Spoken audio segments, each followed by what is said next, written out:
primeiramente, obrigado por você aceitar esse convite, obrigado por você estar aí, pô, hora de estar na cama, dormindo, estar aqui falando com a gente, falando com o Brasil. Daqui a pouco chega mais gente aqui, o pessoal vai entrando. Pessoal, clica no aviãozinho, manda para o pessoal aí, manda para os seus amigos, colegas, clica no coração também para mais pessoas saberem que essa live está acontecendo. Então, muito obrigado, Luiz. Obrigado de coração de você ter aceito, você estar com a gente. E eu queria que você, eu já contei um pouquinho aqui, rápido, muito rápido, mas queria que você se apresentasse para o pessoal que está aqui com a gente. Muitos são clientes nossos, muitos não são clientes, tem amigos de outros setores, mas é basicamente o ramo ótico que está aqui. Quem que é o Luiz Justino para as pessoas saberem, conhecerem um pouquinho da sua história? Olha, em primeiro lugar, agradecer-te imenso o convite. É um prazer, de facto, estar com o Brasil. É um prazer estar contigo, David. Já não nos vemos há quase um ano, não é? E foi aqui quase em canto à primeira vista, desde o primeiro momento em que nós nos vimos na Menrad, há 2 ou 3 anos atrás. Não, foi 2017. Foi 2017, exatamente. Tinhas acabado de entrar para a Menrad ou estava já um ano na Menrad, penso eu, não é? Não, a Menrad foi fundada aqui em setembro de 2016. Fazia 6 meses que eu estava na Menrad. Fazia 6 meses. Foi um gosto enorme e sei que tens feito aí um trabalho extraordinário. És um topo neste momento do Grupo Menrad, não é? No mundo. A tua pergunta, quem é o Luís Justino? Pois olha, o Luís Justino é um empreendedor compulsivo. Sou empresário há 27 anos, montei a minha empresa, que é a ProOtica, é uma distribuidora aqui em Portugal, uma das boas distribuidoras, talvez uma das maiores portuguesas, e que temos vindo ao longo destes 27 anos a transformar muito a nossa empresa, por um lado, e a criar alguma inovação em termos de mercado, sobretudo em modelo de negócio. E sou empreendedor compulsivo porque, olha, abri aqui em Portugal, abri em Espanha, também já tive negócio em Marrocos, negócio em Angola e até já estive no Brasil também. Portanto, sou um wanderer, um viajante nato, adoro viver, adoro o mundo e gosto muito do mundo empresarial. Portanto, é um bocadinho por aí. Além disso, dou aulas na faculdade, sabes disso, não é? Há 25 anos que dou aulas no ISCTE e dei aulas no IPAM, no Instituto Português de Administração e Marketing, que foi com ele que tive relação com o Brasil até, durante 10 anos, portanto, de 95 a 2005. Neste momento estou exclusivo no ISCTE, que é uma faculdade ótima de gestão também em Portugal.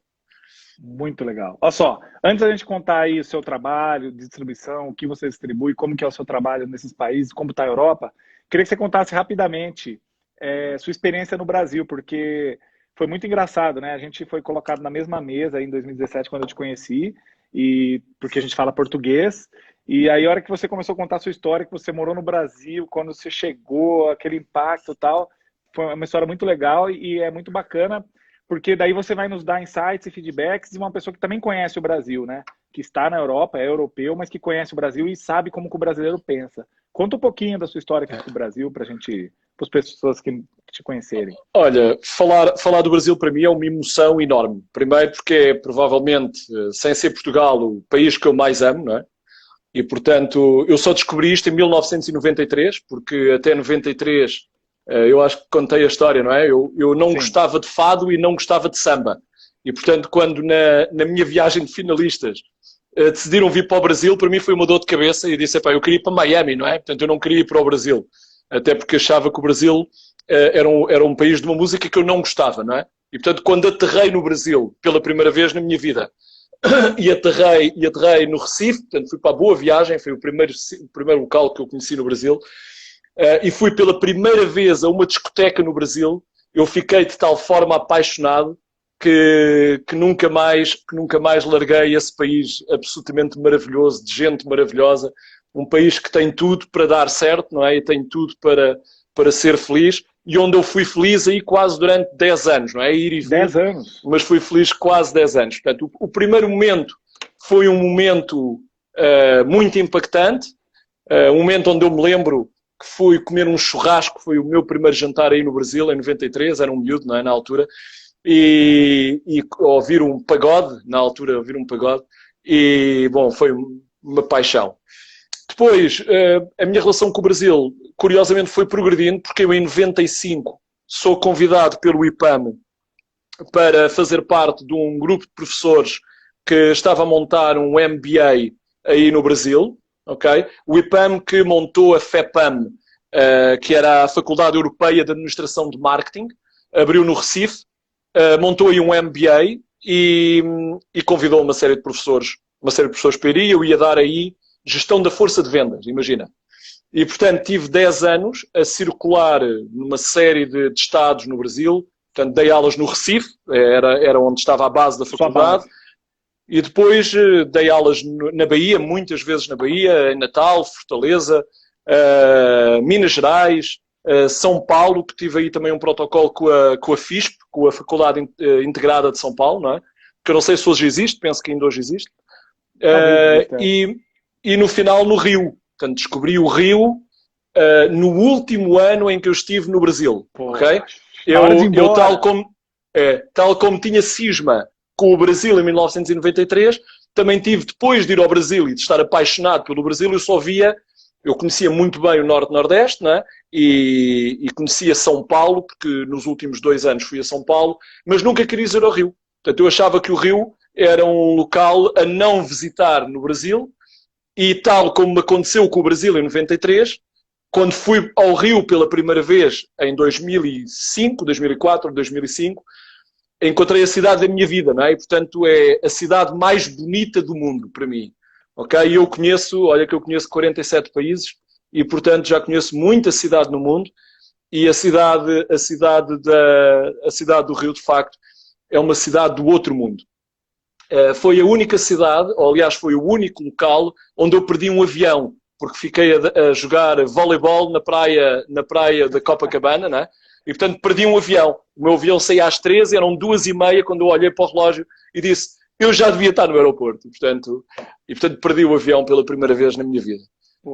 Mas também já não foi a única, a partir daí não foi a única, mas foi a primeira vez. Portanto, o Brasil é um país que eu amo de paixão, fico até emocionado quando falo disto tudo. São tantas as histórias, foram tantos anos aí, foram tantos anos a lidar com os empresários de topo brasileiros, que de facto deixa saudades. Eu já não vou ao Brasil há 15 anos, David. Está prometido uma visita aí, não é? Você aqui, eu vou passar um fim de ano aí e você aqui. Portanto, temos que trocar. Combinado. Era ano passado, temos que trocar. Aquele problema, agora esse ano não vai dar, mas quem sabe ano que vem. Vamos trocar com certeza. É isso. E vem cá, mesmo. antes depois que você saiu, voltou para a Europa, você já tem alguma coisa de família que trabalhava com alguma coisa ligada à ótica, ao ramo óptico, ou não? Isso foi um empreendimento que você começou do zero? Eu comecei em 1993, estava eu no último ano de faculdade, comecei com o meu pai. Portanto, esta é uma empresa que eu monto com o meu pai.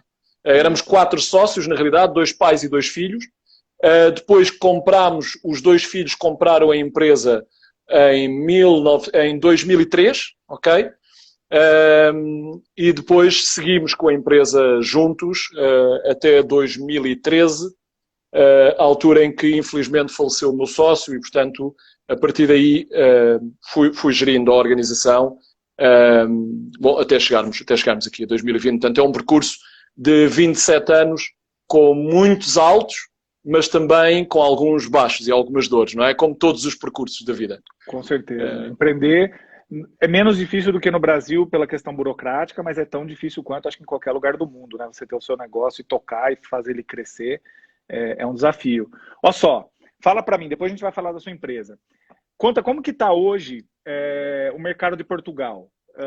Eu sei que Portugal foi um dos países que foram menos afetados na Europa com o Covid, né? Lógico, todos foram, mas França, Inglaterra... Hoje eu tive um call com a empresa, por exemplo, a Inglaterra não voltou ainda à normalidade.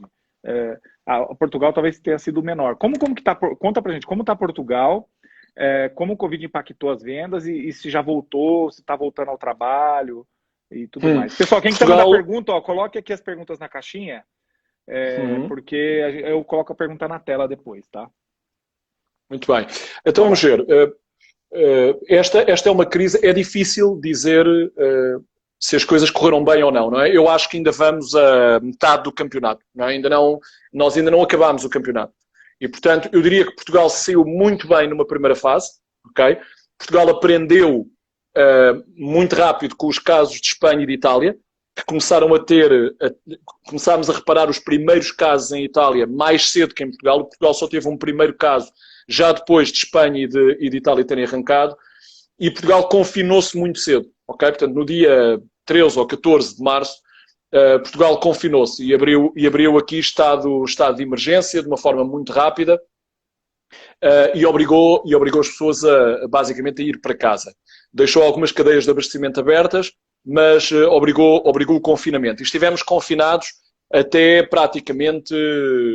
As medidas de desconfinamento começaram em maio, e seriamente Portugal abriu um bocadinho mais a economia em junho, ok? Portanto, este é o primeiro mês, ou o mês passado foi o primeiro mês onde nós tivemos efetivamente um desconfinamento. Eu penso que num primeiro momento houve aqui uma série de decisões políticas e uma série de decisões económicas que foram de facto impactantes e que eu diria que protegeu sobretudo a questão sanitária. Ou seja, esta é uma crise que é uma crise sanitária que tem graves consequências na economia e vai ter seguramente graves consequências sociais. Ok? Portanto, é uma crise muito diferente da crise que nós estávamos habituados ou da crise que nós assistimos em 2009, 2008, 2009. Esta, de facto, é uma crise que aparece sem nós nos apercebermos, ou seja, nós começámos a ver um bicho, não é, na China, eu digo bicho, o vírus, não é? Começámos a ver o vírus na China no final de dezembro, e nós que trabalhamos também com a China começámos a perceber que eles entraram em lockdown um bocadinho antes do ano chinês, ok? Depois entram no ano chinês e não reabrem após o ano chinês. Portanto, eles tiveram um mês fechados após o ano chinês. Portanto, nós tivemos aqui basicamente 2 meses sem fornecimento internacional, ok? E nessa altura achámos que o Covid era um problema muito parecido com a gripe das aves, não é? Que praticamente não impactou a Europa. Portanto, nós não sofremos praticamente na Europa com a gripe das aves, sofremos muito pouco, há muito poucos casos. E portanto achámos que o problema era um problema parecido, é um problema do Oriente, não é? E que ia impactar muito pouco o resto do mundo. O problema é que, de facto, esta crise é uma crise com a globalização, é uma crise que se torna global, é uma crise que se torna monstruosa e torna-se monstruosa de um momento para o outro, ok? Portanto, nós estávamos habituados a crises graduais. Nós íamos vendo os sinais, normalmente são sinais económicos, as crises que nós estamos habituadas, sobretudo na nossa geração, são crises económicas, mas de repente temos aqui uma crise sanitária onde estão vidas em jogo. E, portanto, em países ancestrais, não é? Em países antigos, como é o caso de Portugal e como é o caso da Europa, não é?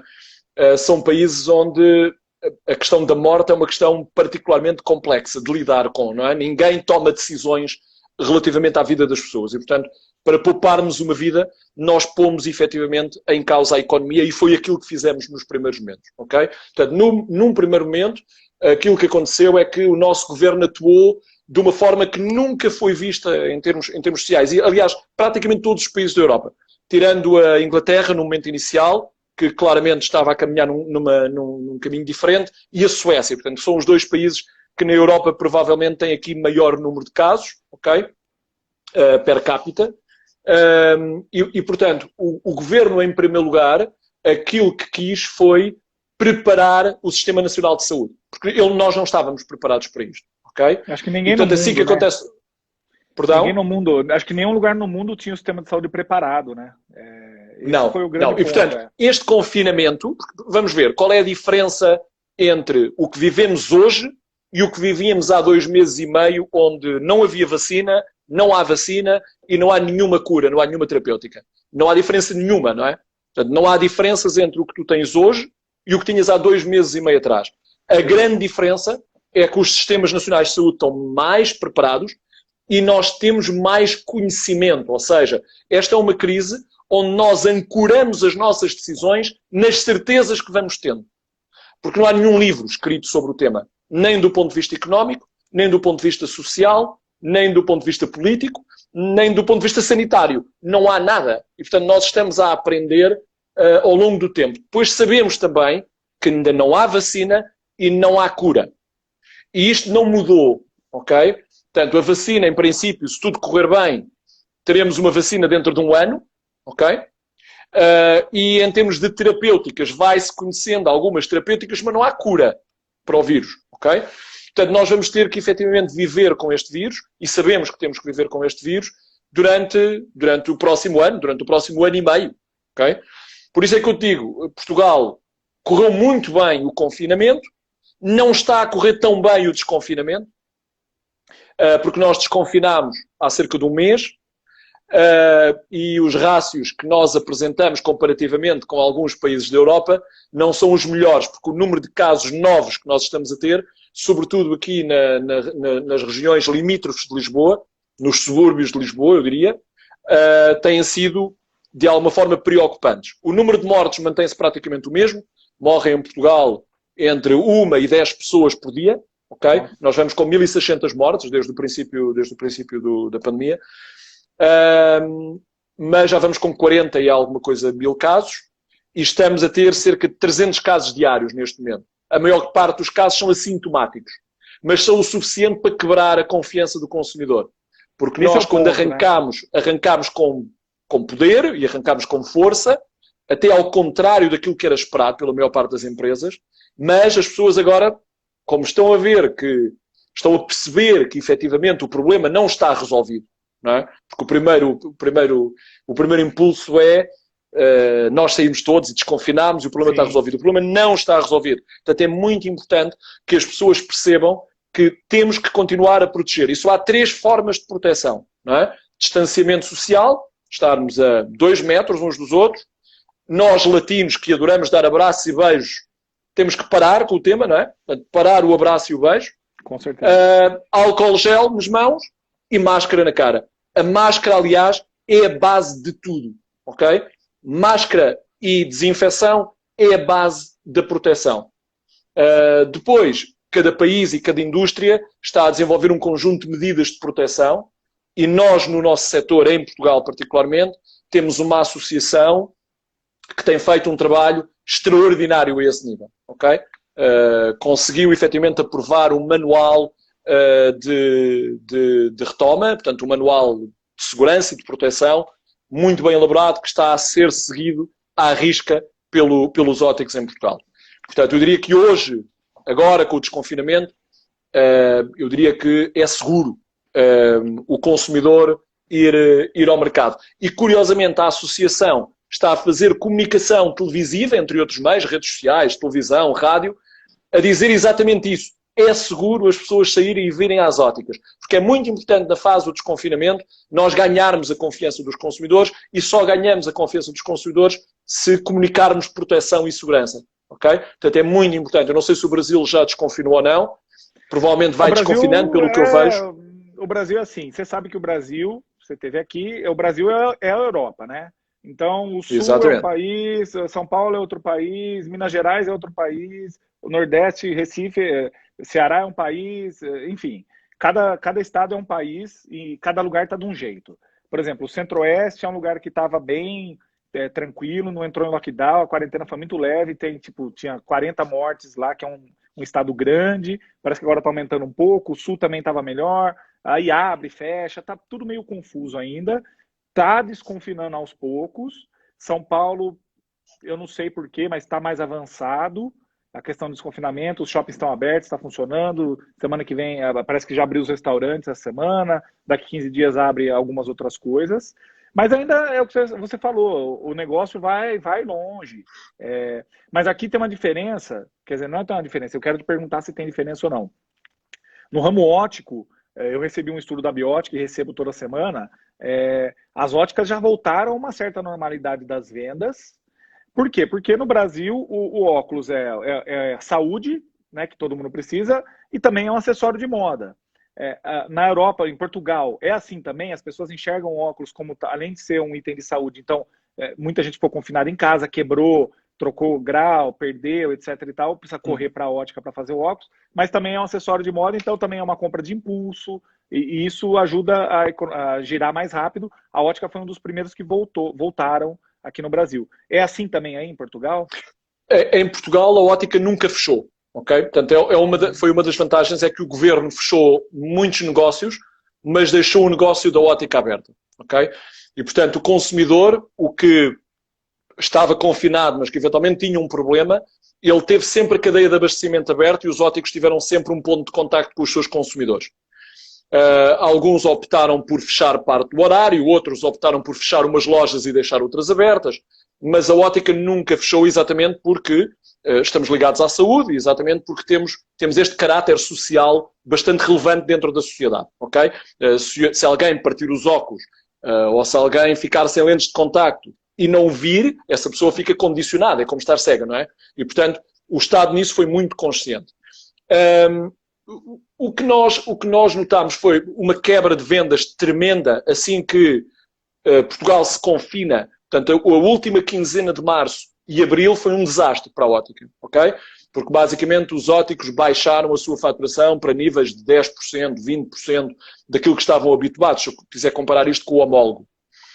Quando inicia o desconfinamento, a pouco e pouco em maio, nota-se efetivamente os óticos a voltarem a ter clientes. E em junho, eu diria que também depende, não é? Portanto, existem sempre aqui cadeias de óticas, existem óticos, existem posicionamentos diferentes das óticas, mas eu diria que o mercado óptico está a regressar com bastante confiança e com bastante esperança. Porque, de facto, nós trabalhamos aqui um produto que é um produto de primeira necessidade, ok? Sim. E, portanto, o consumidor sabe isso. Portanto, o que é muito importante neste momento é garantir ao consumidor, em primeiro lugar, não cortar cadeias de abastecimento, ou seja, o consumidor perceber que, de facto, se tiver a necessidade, há alguém que está e que existe para o ajudar, mesmo que a loja esteja fechada, um contacto telefónico, a disponibilidade de alguém se deslocar, o online a funcionar para fazer entrega em casa, isto é absolutamente fundamental. E no desconfinamento, aquilo que o consumidor pretende é sentir-se seguro, ok? Eu acho que é a obrigação, não só do óptico, mas de todos os intervenientes do setor, desde os fabricantes até ao óptico que lida diretamente com o consumidor, é fundamental trabalharem a mensagem de confiança.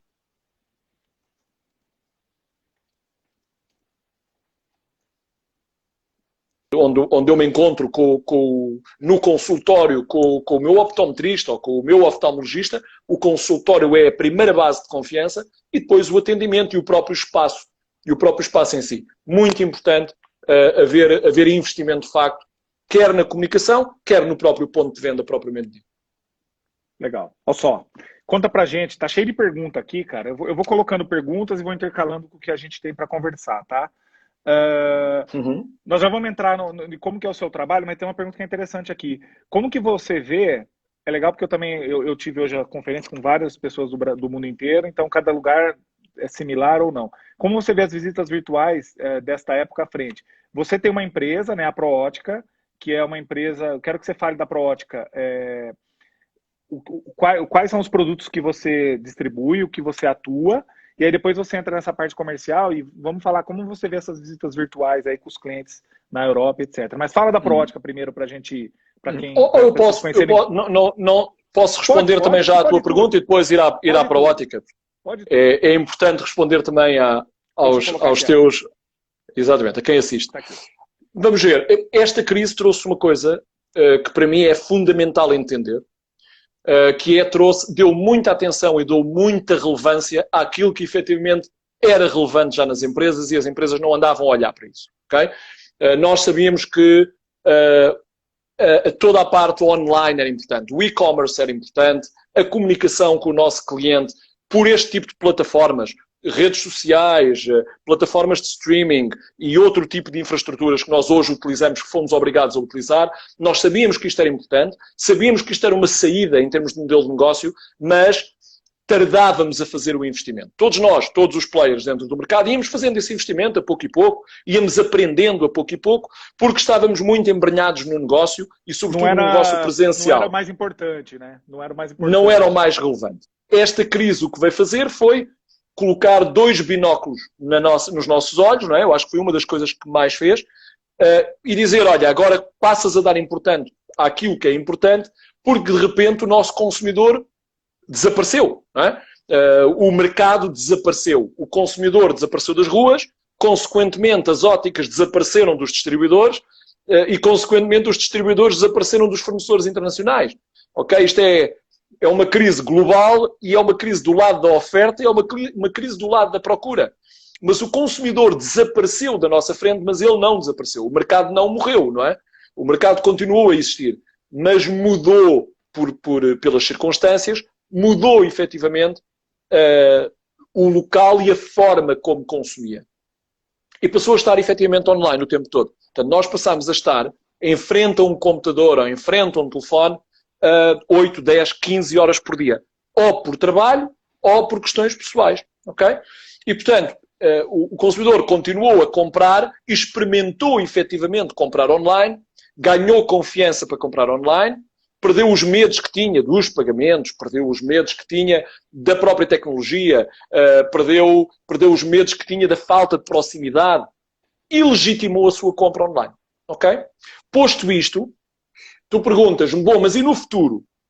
Bom, para já é importante eu perceber o presente. O presente significa inflexão digital. Ou seja, o mercado infletiu mesmo. Deu a volta. Ok? Como é que vai ser o futuro? Bom, o futuro vai continuar a ser na rua, ou seja, os consumidores vão continuar a estar nas óticas, os consumidores vão continuar a visitar as suas óticas, vão continuar a requerer esta proximidade, mas têm mais uma opção. Eles não vão deixar de comprar online. Portanto, é muito importante que hoje o empresário entenda que não tem que fazer uma mudança radical do seu negócio, não tem que criar empresas digital by default, não é? Como existem algumas, e com sucesso, não é? Estados Unidos, Warner Parker, já era assim. É. Mas o que deve fazer é encarar o digital, encarar o negócio digital como uma forma de crescimento do seu negócio. É um plus que deve dar e deve dar com muita atenção. Muita atenção nas redes sociais, muita atenção nos WhatsApps, muita atenção na segmentação de clientes digitalmente, muita atenção na loja online, muita atenção aos seus blogs, muita atenção aos seus sites, muita atenção aos call to actions, muita atenção a landing pages, muita atenção a vender também conteúdo, okay? Para além de vender só produtos, porque tem aqui um canal e um meio de chegar ao consumidor e o consumidor está aí, ganhou confiança, ganhou legitimidade, ganhou força na compra online. Portanto, é um misto das duas coisas. Não vamos... Eu acho que há uma coisa que me irrita tremendamente nesta crise, vai ficar tudo bem. Ok? Nós percebemos que vai ficar tudo bem, mas percebemos que temos que trabalhar muito para que isto fique tudo bem. Ok? Portanto, vai ficar tudo bem só porque vai ficar tudo bem, isso não existe. E uma das coisas que nós temos que trabalhar é claramente acompanhar as tendências de mercado. E, de facto, o mercado é capaz de ter dado, nos últimos 4 meses, é capaz de ter dado um pulo de uma década relativamente à componente digital. Ok? Portanto, o meu conselho para quem vê é esse. E do nosso lado, que é o meu lado, que é o seu também, nós que, por exemplo, pegamos os nossos produtos, você é um distribuidor de várias marcas, e você visita os lojistas, os clientes, para vender, para eles venderem para o consumidor final. Eles estão recebendo você ou vocês estão fazendo vendas online? Como que está sendo? Do seu caso. Estamos a fazer as duas coisas, não é? Os nossos vendedores desconfinaram em junho, desconfinaram praticamente a 100%, desconfinaram a 80%, porque aqui temos uma questão que é a questão do layoff, não é? Portanto, nós cortámos algumas horas ao horário dos nossos vendedores em junho, ok? Porque acreditámos que efetivamente os nossos vendedores não precisavam de estar todo o tempo na rua. Enganámos-nos, porque efetivamente o mercado já estava a receber os vendedores efetivamente em junho, ok? Mas de qualquer forma, os nossos vendedores em junho já foram para o mercado e o mercado recebeu. Agora, como é que o mercado deve receber? O mercado deve receber com atendimento marcado, ok? Portanto, nós não devemos fazer visitas frias, chama-se assim, não é? Não devemos fazer o cold sales, não é? Não devemos ir sem uma marcação prévia. É uma questão de respeito pelo nosso cliente e é uma questão também de respeito pelo consumidor, porque os óticos, como vão ter que fazer a mesma coisa com os seus consumidores, eles também vão ter ou deveriam marcar com os seus consumidores, marcar visitas, marcar venda e marcar diagnóstico. Não é? O facto de nós aparecermos sem marcação prévia é uma condicionante de stress para os nossos clientes. Portanto, nós devemos ligar antes, nós devemos enviar um e-mail antes, nós devemos enviar um WhatsApp antes, a avisar ou a perguntar se podemos ir e qual é o melhor horário para ir. Mas eu acho que vais perceber, David, no desconfinamento, que o ótico está desejoso de te ver também. Ele tem-te visto aqui com muito, tens sido absolutamente extraordinário na conexão com os teus webinars, mas tu vais perceber que o Ótico está desejoso de te ver também, está desejoso, não te vai poder dar um abraço, cuidado com os abraços, mas está desejoso de te tocar, está desejoso de conversar contigo, exatamente. Exatamente, está desejoso de conversar contigo, está desejoso de debater contigo alguns trocar temas. ideias, porque o cara também está preocupado, ele também quer saber e aí, me ajuda, como que nós vamos sair dessa junto, né? Porque nós, a indústria, os distribuidores têm a mercadoria, ele tem o cliente, ele precisa vender para sair junto, é uma cadeia, como você explicou bem, né? É a indústria, o distribuidor, é o vendedor e é o lojista na ponta lá, né? E é exatamente isso. Mas não há que haver medo, há que haver, sobretudo, respeito. Portanto, eu diria que a palavra que nós temos que ter agora, já tivemos a palavra medo e não há problema nenhum em termos medo, não é? Eu acho que uma coisa que esta crise fez foi humanizar o negócio. Eu cheguei a dizer aos meus clientes, eu tenho medo do que é que vem aí, não é?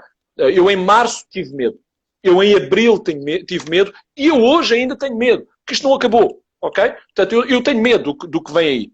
Agora, tenho muita resiliência, tenho muita vontade, tenho muito esforço e, sobretudo, eu agora tenho que ter coragem e adaptar-me. Adaptar significa, David, com o outro, adaptar o ritmo do outro. Se te visse hoje, não é? Eu sigo o teu protocolo e tu deves seguir o meu. E se eu te vir, se estivermos juntos agora, eu não te vou cumprimentar, eu não te estendo a mão. Não é? E isso é uma coisa que tem que ficar clara e de uma forma respeitosa entre as partes. Eu, quando te vir, eu toco-te com o cotovelo. Ok? É isso que eu quero fazer. E, portanto, tu não deves esticar-me a mão, deves perceber, em primeiro lugar, qual é o protocolo que nós assumimos um com o outro. Como é que tu te sentes à vontade. Ok? Perfeito. E a forma como tu te sentires à vontade é a forma como eu te devo respeitar se eu me sentir à vontade dessa forma. Portanto, há aqui um diálogo de respeito entre as partes, de adaptação, que é de facto muito importante. Mas sem medo, nós devemos continuar a ligar aos nossos clientes, nós devemos continuar a partilhar com eles, nós devemos continuar a fazer isto que tu estás a fazer. Esta é uma forma extraordinária de chegares perto do teu cliente, dares-lhe valor, dares-lhe confiança, dares-lhe entusiasmo, que é isso que efetivamente neste momento nós precisamos. Muito bom, muito bom. Relativamente à Proótica, tinhas perguntado, não é? Exatamente. Agora conta pra gente o que é a Proótica e para as pessoas saberem, porque não é só óculos, né? Acho que é legal falar que você tem seu negócio é um negócio mais denso e não é também só Portugal, né? Sim, não é só Portugal. A Proótica percebeu desde muito cedo uma coisa que ficou muito clara dentro desta crise.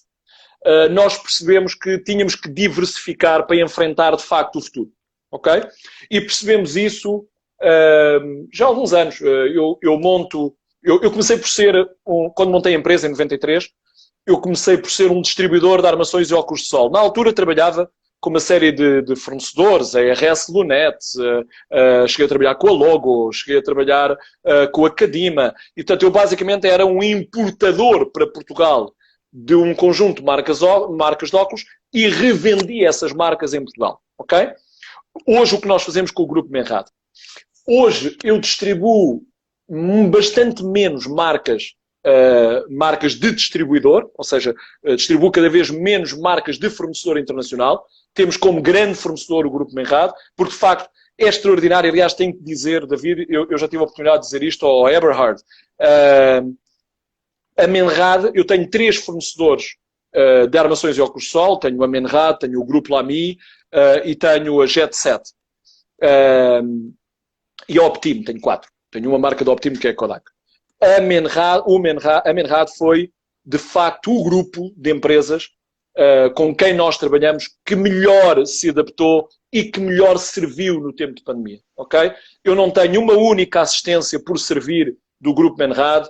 Eu nunca tive um e-mail que não fosse respondido em horas pelo Grupo Menrad e, portanto, é de facto um grupo absolutamente extraordinário. Eu estou eternamente agradecido, porque é agora que nós vemos, efetivamente, quem é que teve capacidade de manter cadeias de abastecimento.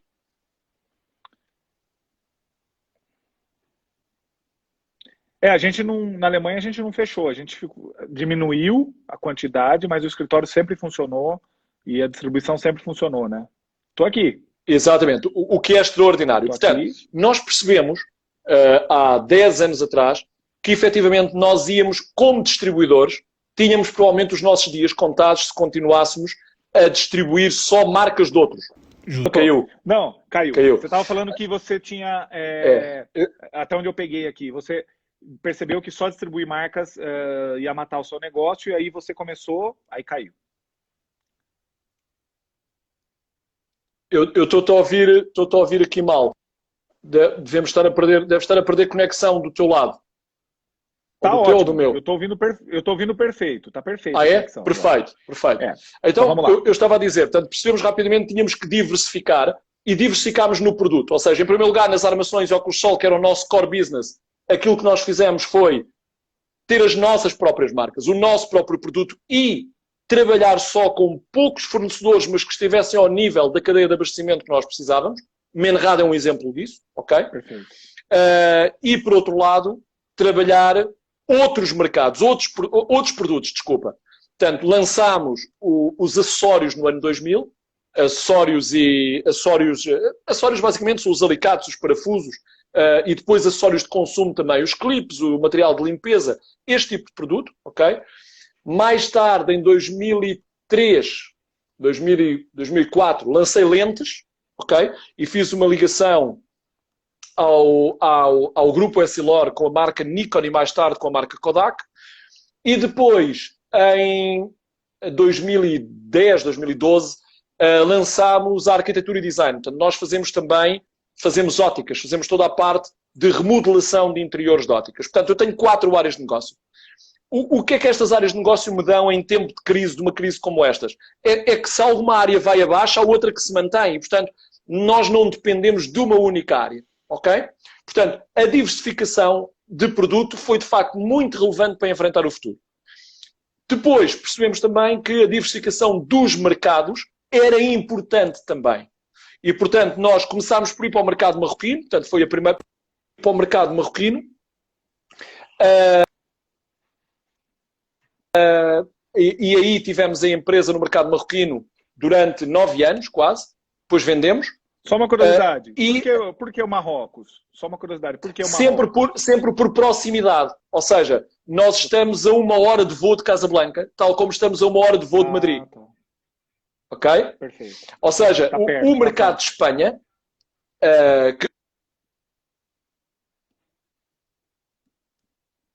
proximidade, neste caso cultural, que é um grande mercado, etc. E tal. Sim, Espanha, né? Então depois de virmos de Marrocos, abordámos o mercado de Espanha, na altura com o grupo Logo, no momento inicial, e depois já com a Pro-Ótica propriamente dita. Nós abrimos diretamente em Espanha. E é um mercado que temos aberto, a pouco e pouco, é um mercado muito, muito interessante. É um mercado 5 vezes maior que o mercado português, e hoje já temos a robustez de ter 27 anos em Portugal, e agora em Espanha sozinhos estamos há 4, e eu estive lá mais 3 com outra sociedade, com o Grupo Logo.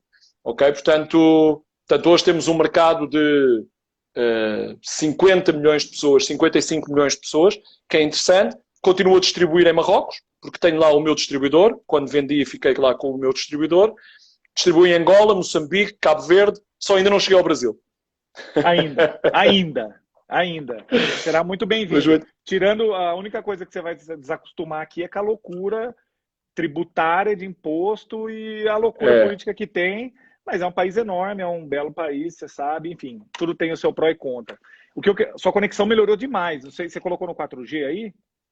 Tá mudei de rede. Estou agora noutra rede. Tá bom. Eu queria saber uma coisa que eu sempre tive curiosidade. Existe diferença do mercado de Portugal para o mercado europeu comum? Europeu que eu falo, Itália, França, Alemanha. Existe alguma diferença, além da cultura? Porque a cultura é um pouco diferente, né, Luiz? Conta pra gente aqui. É uma pergunta a cultura é muito diferente. Se tu dizes que o Brasil tem diferenças entre Pernambuco e Rio Grande do Sul, não é? E há muitas diferenças, e que o paulistano é diferente do carioca. Bom, imagina o que é a Europa, não é? A Europa são estados muito antigos, não é? E com pessoas completamente diferentes, línguas completamente diferentes, culturas completamente diferentes. Ainda que todos nos sintamos europeus, mas a realidade é que culturalmente somos bastante diferentes, ok? Do ponto de vista de ótica também. Então, Começamos como que é? logo. Começamos logo pelo produto, não é? O produto é diferente. O produto que tu vendes no norte da Europa, ou o produto que tu vendes no sul da Europa, é diferente. O sul da Europa segue muito o ritmo de Itália, em termos de design, por exemplo, de armações e óculos de sol, ok? Diria que há aqui dois polos, Itália e França, são de facto muito relevantes para marcar tendência, Itália particularmente. Depois tens um norte da Europa mais minimalista, com cores mais cinzentas. Nós somos, no sul da Europa, somos muito terra, não é? O norte da Europa é muito cinzento.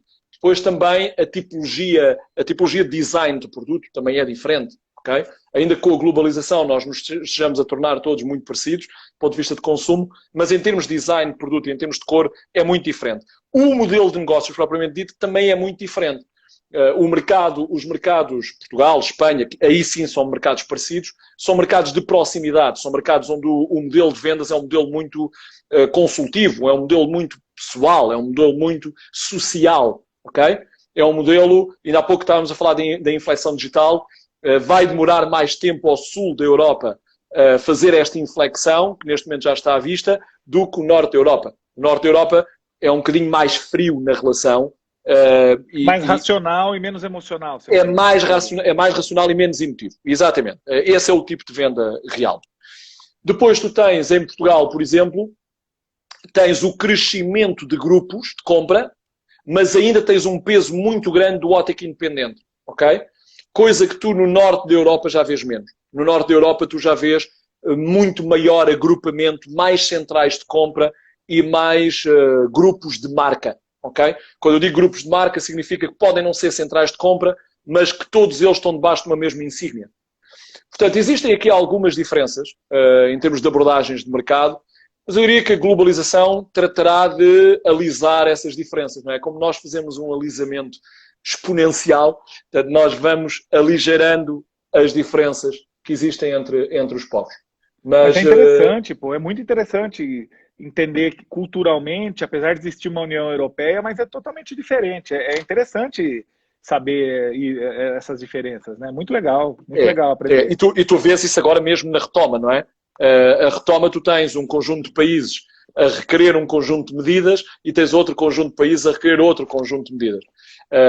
Mas felizmente a Europa está a responder de uma forma poderosa e conjunta a esta pandemia. Porque na realidade esta crise é uma crise de todos, ok? Esta crise é uma crise do mundo. Esta crise não é... Há uma grande diferença entre esta crise e a crise anterior, não é? É que a crise anterior era basicamente uma crise dos Estados, era uma crise das empresas, ok? Era uma crise que obrigava a endividamento do Estado e das empresas, ok? Era uma crise onde o leverage bancário era enorme, era uma crise onde os bancos estavam todos falidos, onde o Estado teve que fazer fortes intervenções e depois isto seguiu-se por políticas de austeridade sérias que tiveram graves impactos na rentabilidade das pessoas, ok? E no rendimento das pessoas. Esta crise tem contornos um bocadinho diferentes. Nós percebemos que isto não é um problema de um país que tem um grande endividamento. E um que não tem, Portanto, o que acontece neste momento é que, de facto, este tem que ter uma resposta conjunta. E a Europa está, de facto, a dar essa resposta conjunta. Por exemplo, em Portugal, o que é que foi feito? E foi um bocadinho à semelhança da maior parte dos países europeus. Em primeiro lugar, nós tivemos aqui um adiamento dos impostos, um adiamento da carga fiscal, ok? Foi logo a primeira intervenção que efetivamente o Estado fez. Logo a seguir, o Estado permitiu um layoff, que é qualquer coisa como uma suspensão dos contratos de trabalho durante um período onde o Estado assume uma parte do rendimento das pessoas, ok? As pessoas assumem outra parte e a empresa assume outra parte, portanto fazemos aqui uma divisão tripartida. E depois, algo que ninguém estava à espera, nem eu, sou sincero, porque por aquilo que estava a acontecer na crise de 2009 não estávamos à espera disso, é que o Estado garantiu de alguma forma empréstimos, ok? Portanto, o Estado assumiu em parte a garantia que tu tens que dar enquanto empresário para os empréstimos bancários. E, portanto, esta injeção de liquidez na economia, esta injeção de liquidez nas empresas, está a permitir, de alguma forma, financiar esta retoma. Ok? E, portanto, a Europa vai ser muito responsável nisto. Curiosamente, Portugal vai assumir a presidência da Comissão Europeia no primeiro semestre de 2021, o que é também bastante interessante, não é? Mas a Europa vai ser muito interessante também para ter aqui um conjunto de medidas robustas do ponto de vista financeiro para atribuir liquidez aos Estados, o que vai evitar, de alguma forma, espero eu, mais austeridade em cima, porque eu penso que nós não aguentamos mais carga fiscal e não aguentamos de crescer mais os rendimentos do que neste momento já temos. Portanto, seria uma situação muitíssimo complicada para a economia. Muito bom. Olha só, cara, tem só mais 3 minutos. Tem uma pergunta aqui que é interessante. Qual é o melhor país da Europa para o setor óptico? Já direto, assim, na lata. É difícil falar, mas é o mais rico? Quer dizer que o mais rico é melhor ou não necessariamente?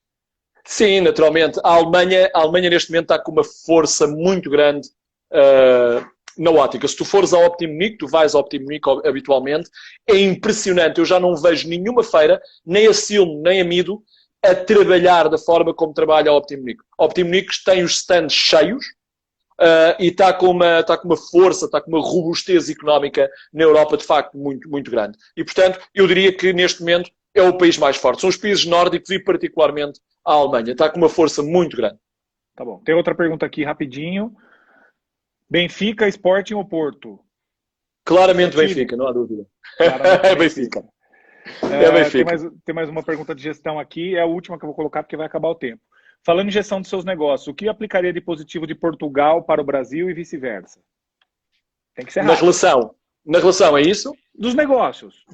O que você acha que poderia aplicar de Portugal nos negócios do Brasil, pelo que você conhece o Brasil, e o que você aplicaria do Brasil em Portugal? Ou é similar, você acha? Eu diria que o modelo de negócios que nós temos hoje montado em Portugal, eu aplicaria desta forma no Brasil. Eu nunca vi no Brasil, e vejo pouco pelo mundo, aliás, um modelo de negócio onde você possa fazer a integração de várias áreas de negócio. Portanto, se eu fosse distribuidor hoje no Brasil, aquilo que faria era entrar com várias áreas de negócio. Eu não entraria só a vender lentes, ou só a vender óculos, ou só a vender outra coisa qualquer. Do Brasil, o que eu traria era, de facto, o entusiasmo e o empreendedorismo das pessoas. As pessoas, aquilo que eu notei durante 10 anos no Brasil é que os brasileiros têm uma capacidade de se recriar a cada dia, uma capacidade de se reinventar que é absolutamente incrível. Eu acho que várias coisas que eu aplico no meu negócio trouxe também de muita aprendizagem que tive com empresários do Brasil. Vocês são empreendedores natos, são gente maravilhosa. E, portanto, traria o vosso... Otimistas natos. Otimistas natos. Empreendedores. Eu diria que são capazes, de facto, de criar negócio praticamente de tudo, não é? O que é maravilhoso. Olha só, tem mais 1 minuto. Vou te agradecer demais. Estão pedindo aqui mais uma outra live. Se você puder, um outro dia a gente combina, faz uma live, porque eu tenho mais uns 10 assuntos para te perguntar, só que não vai dar tempo. Então eu já vou me despedir para depois você se despedir. Fica prometido. Obrigado, uma gratidão imensa. Estamos te esperando aqui no Brasil. Pessoal, depois eu coloco aqui o link para vocês seguirem a Proótica, seguirem o Luiz. E a gente vai se falando depois.